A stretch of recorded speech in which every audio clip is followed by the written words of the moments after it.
which case was formerly circulated via Stapo Kegumo, reference KPS/KGM/KGMS /S85C/3/80, dated 15 January 2025, and was later reported to DCI Kangare.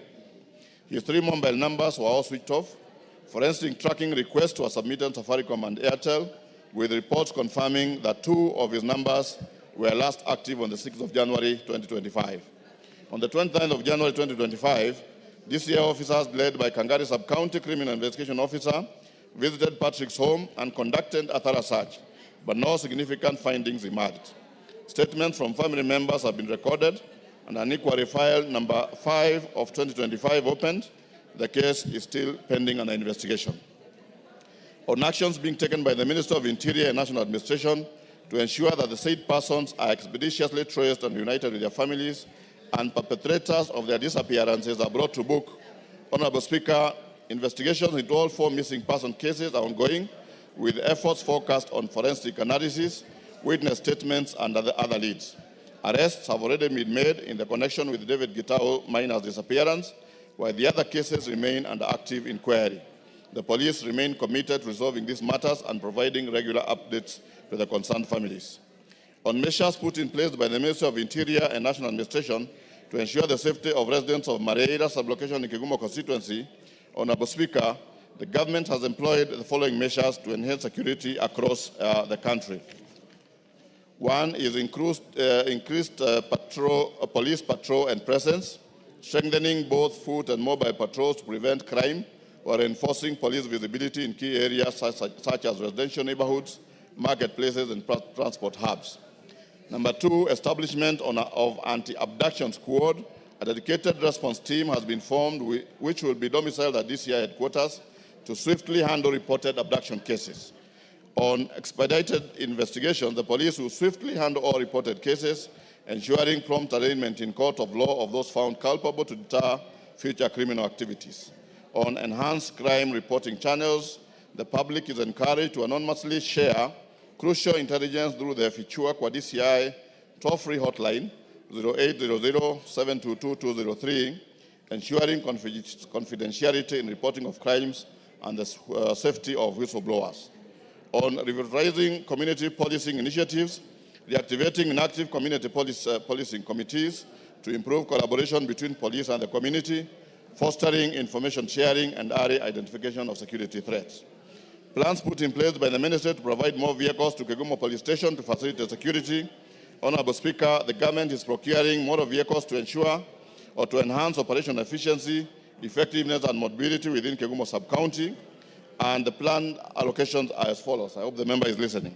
Sub-County headquarters will be allocated 1 motor vehicle, Kegumo Police Station 1 motor vehicle, Kangare Police Station 1 motor vehicle, Ngonda Police Station 1 motor vehicle, and Gidembe Police Station 1 motor vehicle. Thank you, Mr. Speaker. Member for Kegumo is in the house. Yes, Munyoro. Thank you, Honorable Speaker. I thank you for the response. But I think one of the strangest things about these cases is that they've happened, all of them in one sublocation. And if you look at the answers given by the committee, they are only talking about pending investigations. In the case of David Gitau, he said that they've arrested someone who had his phone through a copy of the IME number.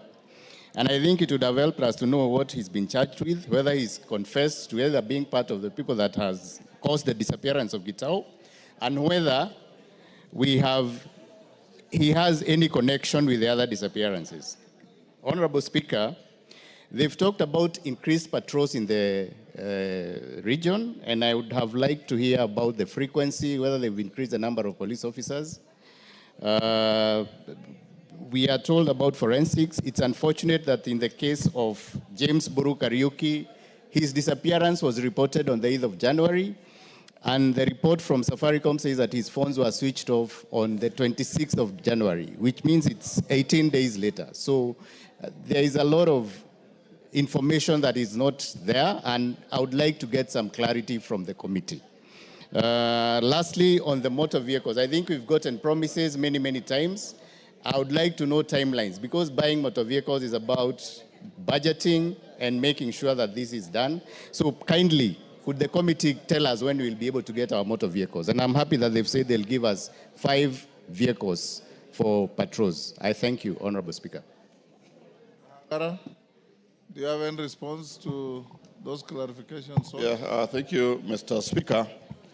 As the member has said that all these incidences happen to come from one sublocation, I think the answers given on issues of disappearance, it's always advisable to give police time, because when somebody disappears, sometime you don't even know if they disappear, of course, willingly, or anything could have happened to them.